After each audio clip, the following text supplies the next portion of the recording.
I know you can't see it, but it is important to me that you know that I am wearing an all-time low t-shirt because it is relevant to the book.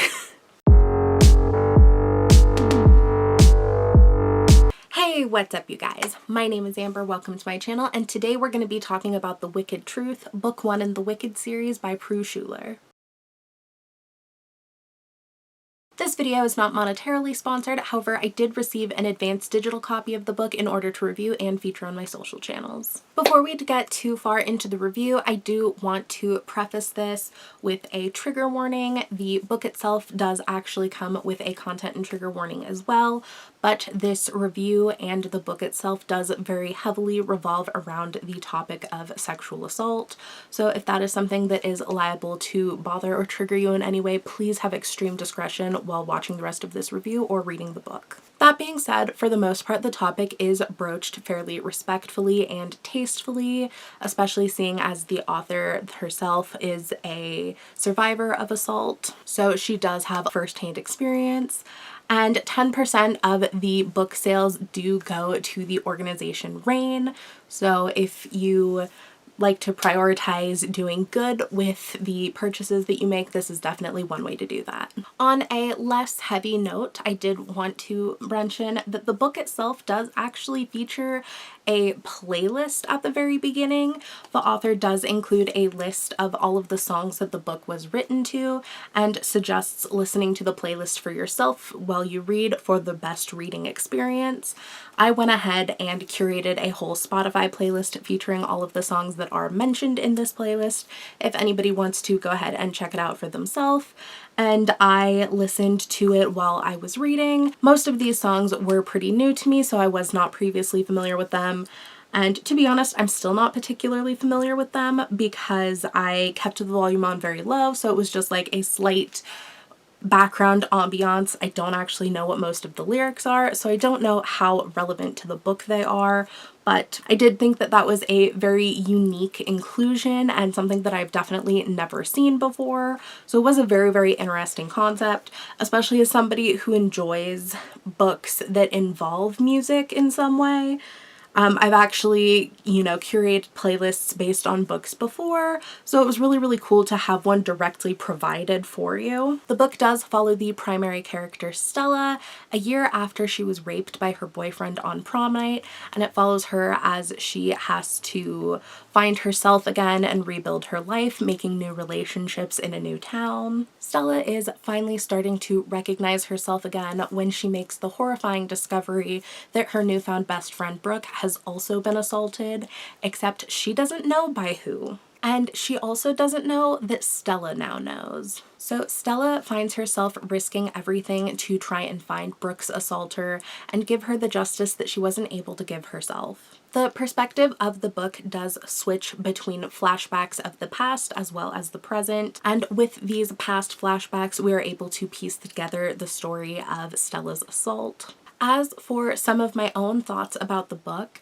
I did think that overall it was a fairly decent book. It was pretty interesting and did keep my interest throughout the entire thing.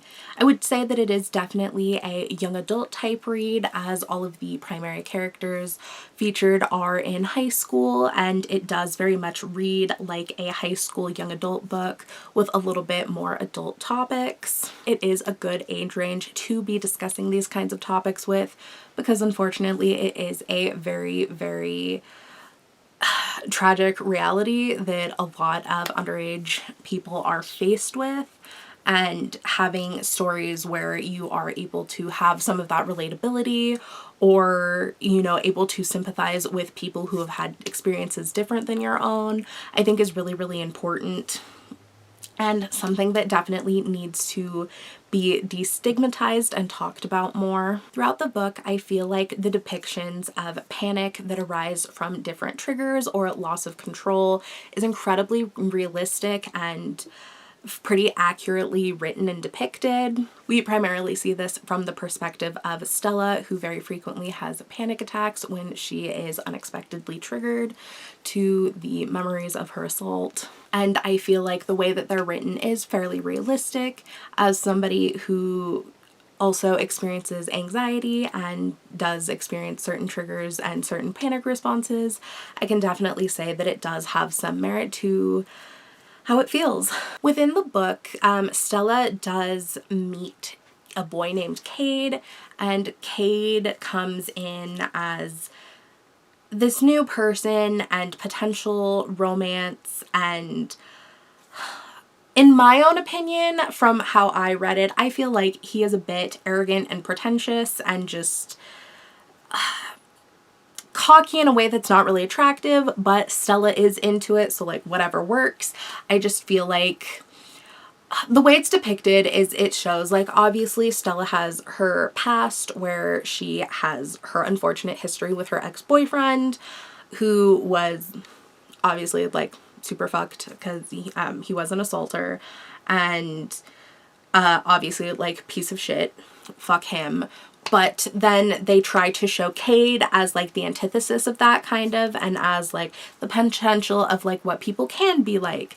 And I feel like there's not enough juxtaposition between the two, because Cade definitely has his moments of coming across as like eh. Like overall, and the further into the book we get, the better he gets, but I feel like he could have been written to be a little bit more wholesome than he was, just to really drive in the juxtaposition. But, you know, the characters within the book were into it, so at the end of the day, that's the important part. But my own personal preference, he was kind of just like, fine, I guess. You know, like he definitely has his moments of being cute, but he just comes off on the wrong foot, and I was never really able to fully recover from that. And within the book, between, you know, there's Stella and Cade and Brooke and all these different characters that are featured, there is a little bit of drama that goes on as well, and it does get a little bit frustrating because most of it does arise from a lack of communication, and a lot of it could have been avoided or fixed earlier than it was if they had just learned to communicate a little bit better, or listen to each other, or try and advocate for themselves a little bit more. So it was just a lot of high running tensions on all parts, and nobody decided to give anybody the full story and just make assumptions about how the other people were feeling. And that kind of thing, for myself at least, isn't my favorite, just because it gets a little bit frustrating to read.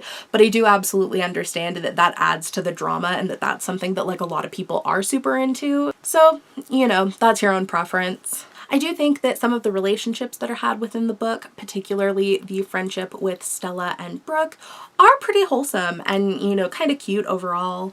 Obviously there are, you know, problems that arise throughout the book and within the different friendships and relationships, but I think that overall it does give a sense of, you know, comfort and wholesome support. It's nice to see friendships that are depicted well in books, because I feel like a lot of the time we don't get a lot of development into relationships. Like we don't get to see a lot of friendships form. We're just told like, oh, these people are friends, and then it's like, okay, cool.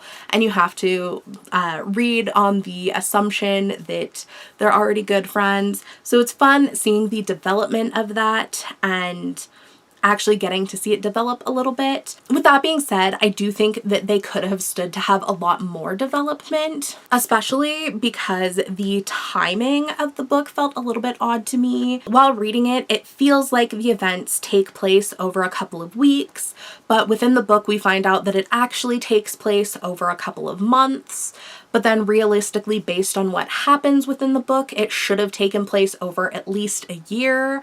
So I feel like just given that information, some of the development does feel a little bit underbaked, and like we could have gone into it a little bit more considering the amount of time that is supposed to have surpassed. You know, as much as I say like it's fun to see the development of the friendship, it is very much a fast friendship, and we don't get to see a lot of the minute details at the very beginning.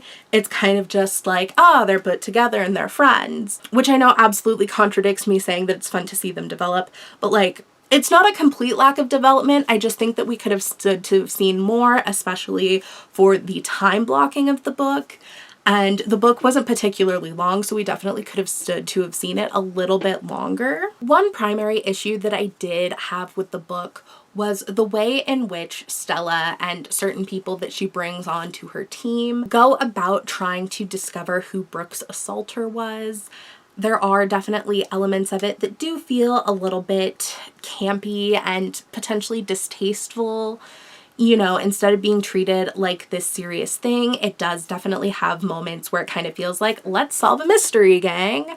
And this is even backed up by the fact that within the book, there is a quote where Stella makes the comparison to her life feeling like a Nancy Drew novel.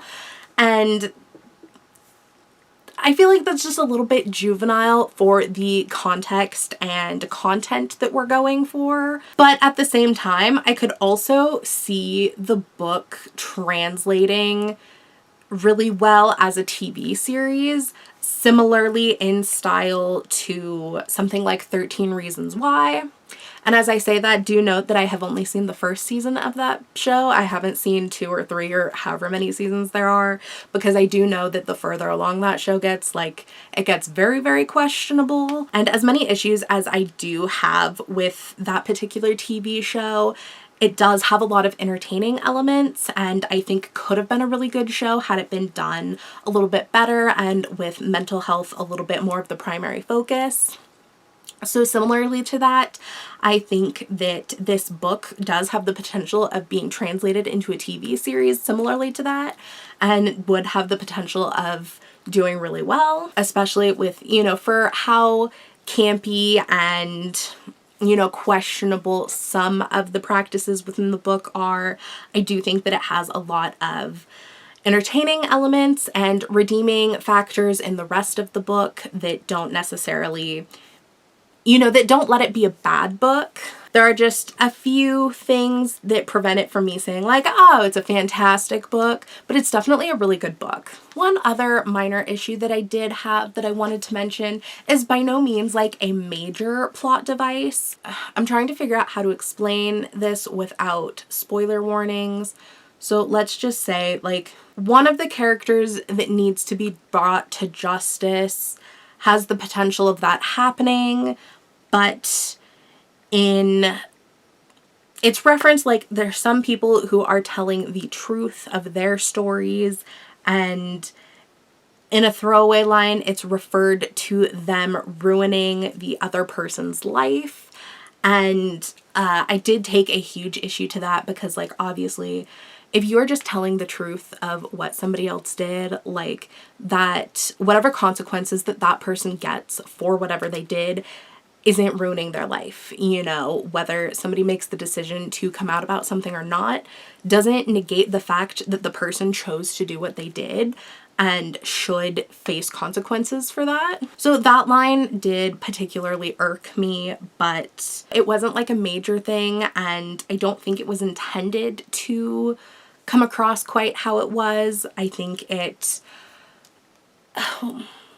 was just an oversight. It definitely could have been worded a little bit better, but overall, I did actually really enjoy the book. It was a pleasant reading experience. Like, aside from it being a bit triggering and very emotionally heavy, like, there was enough fluff in between that it was still an enjoyable reading experience. I would love to see more from the particular characters that were featured in the book. I do know that this is the first book in the series, that there is a second book featuring one of the minor characters from this book.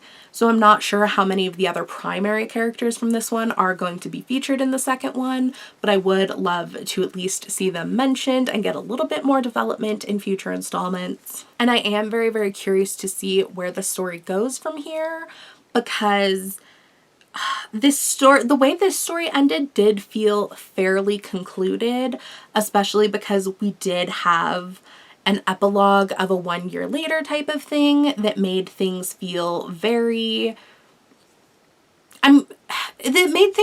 wrapped up. Like, obviously the characters do still have a ton of life left to live because they're only teenagers. So obviously, like, the rest of their lives isn't completely set, but the way that the epilogue did wrap it up made the story feel fairly complete. Like, I would be satisfied had this been a one-off and not just the start of a series. So an entertaining read. I was able to binge read it within like a day. Definitely a quick and easy read as well. I would definitely recommend for kind of like high school to young adult age range. But again, please keep in mind that the book does feature some incredibly triggering topics, so please have discretion while reading the book if you choose to. But anyways, thank you guys so much for watching. I had a blast hanging out with y'all. Peace.